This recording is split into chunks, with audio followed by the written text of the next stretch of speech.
kasih tahu aku kalau di saat kalian berdoa kalian pernah digangguin. Jadi ini sebenarnya cerita dari adik aku dan semalam aku ngerasain sendiri. Gimana ceritanya? Nah, dari di sini aku mau ceritain versi adiknya aku dulu ya. Jadi kebetulan kita ini nonis, lebih tepatnya Katolik. Di agama kami tuh ada yang namanya doa novena sama doa Bapa Kami 77 kali. Ternyata ya kejadian yang adikku ini alamin itu udah sejak dari kita tinggal di rumah lama.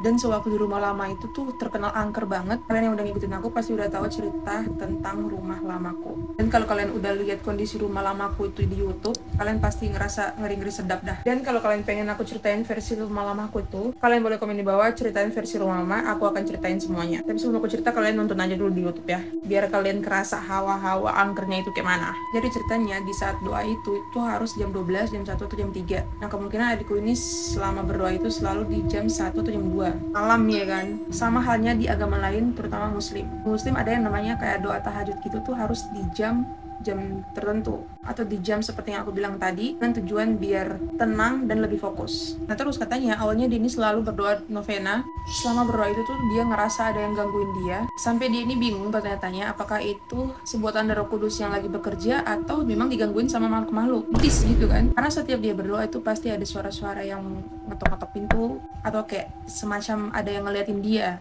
katanya gitu. Dan mungkin kurasa ini kayak sebuah tanda makhluk-makhluk tuh biar doanya nggak berjalan dengan lancar, ngerti kan? Tapi untungnya dia tetap fokus. Tapi katanya rasanya tuh kalau mau buka mata tuh takut, karena di saat dia berdoa, di saat tuh kayak orang yang lagi ngeliatin dia gitu. Dia ngerasa tuh kayak banyaknya orang lagi ngemelototin dia, ngerti kan? Pokoknya dengan gangguan-gangguan itu kalian pasti tahu apa aja yang udah pernah terganggu. Sampailah dimana dia ini mencoba untuk berdoa ke Bapa Kami 77 kali. Tapi ternyata imannya, karena saat dia mencoba untuk memantapkan imannya untuk berdoa Bapa Kami 77 kali itu, dia nggak kuat dengan gangguan-gangguan itu. Dan lagi-lagi dia ini bertanya-tanya apakah itu Roh Kudus yang telah berjalan atau memang digangguin sama makhluk-makhluk ya kan. Pas dia mencoba untuk fokus tuh dia kayak ngerasa ada yang ngikutin suara dia, tapi kayak ngerasa bukan dia. Ngerti kan? Begitu banyak banget bunyi-bunyi yang kayak seakan-akan tuh bikin dia ini tergoyah gitu. Di situ dia kayak mencoba buat lebih fokus lagi, tapi nggak tahu kayaknya dia ini terlalu takut atau yang seperti aku bilang tadi dia ini kayak tergoyah. Jadi dia kayak stop doanya itu sampai di situ. Dan walaupun doa Bapa Kami ini udah kayak kecapai sampai 30 atau 50-an gitu, dia masih merasa kurang karena nggak tembus sampai 77 kali. Terus pernah juga adikku ini ngerasa mamaku ini manggil dia dengan suara yang lantam, kayak Lan gitu. Tapi adikku ini langsung nyadar, kok iya jam segini tuh mamaku manggil dengan suara yang keras, sedangkan ada bayi tidur. Jadi dia ngerasa kayak, siapa yang manggil itu ya? Untungnya dia ini nggak keluar buat ngecek siapa suara itu kan. Nggak tahu dah kalau dia keluar tuh pasti dia ngelihat atau ngerasain hawa-hawa yang gak enak gitu. Dan cerita versi aku semalam nih, sebelumnya di beberapa hari ke belakang ini aku udah coba doa novena dan itu tembus semua. Dan sekali doa Bapa Kami 77 kali itu tembus juga. Sampai akhirnya aku ceritain ke dia dan dia terheran-heran kok bisa tembus gitu kan. Nah barulah dia ceritain versi dia yang kemarin itu. Tapi semalam apa yang dibilangnya dia itu tuh aku ngerasain sendiri tahu. Semalam nih udah kayak hujan badai gitu, dan sebelumnya udah ada kejadian yang kurang enak gitu. Karena di saat mamaku lagi main HP di kamar, di belakangnya kasurnya itu kan ada jendela gede gitu kan yang ditutupin sama gorden gitu. Nah di situ tuh dia ngerasa ada yang kayak manggil dia, kayak negor dia. Awalnya mamaku tuh dengerinnya tuh kayak suara-suara yang gak jelas gitu, yang dikiranya aku masih ngobrol sama adekku. Karena kebetulan sebelum aku ke kamar, aku sempat ngobrol sama adekku di kamarnya dia. Dan mamaku kira itu aku masih di situ. Jadi awalnya tuh dia ngedengerin suara-suara yang gak jelas kayak zuzuzu kayak gitu. Karena berhubungan aku pernah juga dengar kayak suara gitu waktu di rumah lama, jadi aku udah tahu, oh pasti Sunda ini gitu. Nah sehabis suara yang gak jelas itu, barulah dia kedengeran banget suara cewek tuh kayak lagi negor dia kayak gini, zuzuzu kayak hey, kayak gitu, ya kayak negor gitu, ngerti kan? Di situ tuh aku kaget karena kan aku di kamar sebelah nih, kamar yang ini. Aku tuh di chat sama adikku, terus disuruh ke kamarnya dia dan diceritain lah sama si mamaku ini. Akhirnya adikku ini diminta mamaku buat nemenin dia tidur dan aku pindah ke kamarnya si adikku. Jadi di situ aku berdoa di dalam kamarnya adikku ini. BTW ini di rumah yang sekarang ya. Di rumah itu aku ngerasa kayak agak tenang, gak ada gangguan-gangguan apa-apa. Tapi kayak cuma beberapa kali pernah sih kedengaran kayak gitu. Jam 1 aku berdoa, tuh kayak langsung yang Bapa Kami 77 kali itu. Di situ aku ngerasa kayak udah down banget, ngerasa kayak nggak tahu harus ngeluh ke siapa kecuali yang di atas. Jadi aku mantapkan diri untuk berdoa Bapa Kami itu di hari kedua, di hari semalam ini. Oke tuh kan, beberapa kali udah mencapai 30 kali Bapa Kami tuh lancar. Tapi di doa yang ke-40 kali, aku ngerasa ada yang gesek-gesekin meja Padahal selama aku berdoa itu tuh nggak ada gangguan apa-apa. Terus di doa ke-40 kali itu, aku ngerasa kayak ada orang yang jalan. Posisinya di kamar itu cuma ada 2 orang, aku sama si bocil yang gede gitu kan.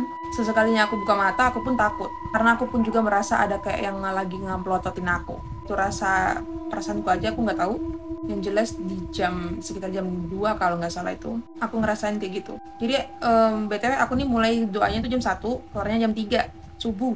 Pokoknya di situ tuh yang ke-40 kali itu aku udah kayak nggak fokus banget, ngerti kan? Beberapa kali salah ulang. Tetap aku langsung memantapkan diri buat tembus nggak gitu. Yang ke-50 kali, aku tuh kayak ngerasa aku nih ngomong dalam mimpi, ngerti kan? Sumpah, aku merasa aku ngomong dalam mimpi. Dan itu aku nggak tahu aku ngomong apa dalam mimpi itu. Kayak ngerasa, gimana ya ngomongnya? Kayak ngerasa aku tuh mau dibilang ketiduran enggak, mau dibilang ngomong dalam mimpi, iya gimana ya bilangnya. Ntar aku coba jelasin dulu ini ya. Aku kan berdoa nih, terus aku ngucapin apa yang aku nggak tahu, jadi berasa kayak mimpi, ngomong dalam mimpi, gimana sih? Dan itu bukan cuma sekali aja, jadi kayak aku nggak tahu apa yang aku omongin itu, ibaratnya aku kaget kebangun, terus lanjutin lagi Bapak kami, dan lagi kejadian itu kayak terjadi lagi, aku nggak tahu ngomong apa dalam mimpi itu, sampai dimana aku ingat, aku kayak cuma ngomong iya aku tahu. Nah terus aku ibaratnya tuh kayak kaget kebangun tuh bilang, loh kok aku ngomong gitu, siapa yang aku ngomong ini gitu kan. Lanjut lagi ke yang 60 kali, itu tuh udah kayak banyak yang salah dari Bapak kami, tiba-tiba kok jadi doa Salam Maria gitu kan. Coba lagi aku fokusin diri, sampai dimana jendela yang dekat lemari adikku ini tuh ada yang ngetok gitu. Oh yang pusing amat ya kan, tapi takut juga sih. Aku coba rehatin lagi dikit biar fokusnya itu terkumpul, dan aku coba berdoa lagi yang ke 60 kali sampai selesai gitu kan. Nah pas detik-detik mau selesai, kepalaku ini kayak berat, kayak ada yang gimana ya, kayak ada yang begini nih, kayak ada yang megangin, kerasa kan gitu kan, kayak ada yang nimpain gitu. Nah semacam besar kepala nggak sih? Tapi di situ aku meskipun udah sedikit tergoyah dan banyak salah kata, tetap aku lanjutin sampai selesai. Dan pas di 77 kali aku merasa badanku ini menggigil, terus kayak merinding banget gitu. Padahal dari sebelumnya aku nggak kayak gitu, tembus aja. Apa karena beda kamar? Padahal dulu kamar ini gudang terus dibersihkan. Harusnya yang menjadi potensi angker tuh ya gudang ini kan sebenarnya. Tapi memang sih pas masuk ke kamarnya adik tuh kayak aura-aura yang nggak bagus. Takut aja gitu tidur di kamarnya itu. Dan semua selesai, ya gitu aja sih ceritanya. Sampai dimana aku memang tuntas Bapak kami 77 kali, ditambah dengan Salam Maria 3 kali. Itu sebenarnya selesai sih, tembus. Cuma yang aku sesali selama perjalanan berdoa itu banyak yang gangguin, sampai aku berapa kali hampir gak fokus dan hampir berhenti. Kalian pernah gak kayak gitu? Jangan berpatokan di agama aku deh, di agama yang lain-lain juga pasti ada kan. Serem gak sih?